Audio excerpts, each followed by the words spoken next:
नाही सुनाई होई नाही ढिलाई होई, नाही सुनाई होई नाही ढिलाई होई। लास्ट वार्निंग हरे सरवा छोटू चिंगारी, अब सुधर जो ना तो भर पेट रेलाई होई के सबे ओहिरा न एक जुटे गाड़ी से कराता रस भटरेल जैसा सरवा के फाड़ जाओ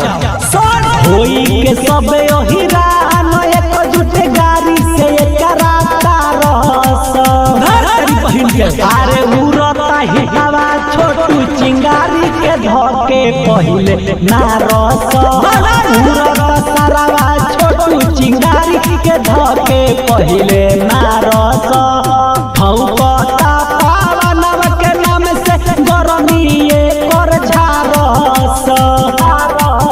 अरे उड़ता सरवा समारा गोतमवा के धोके पहिले मारस उड़ता हिटावा समारा गोतमवा के धोके पहिले मारस सरवा के मार करी पहिल के तो अभी टेलर हसरऊ फीलिंग तो काले से बनी इंतजार तो करो।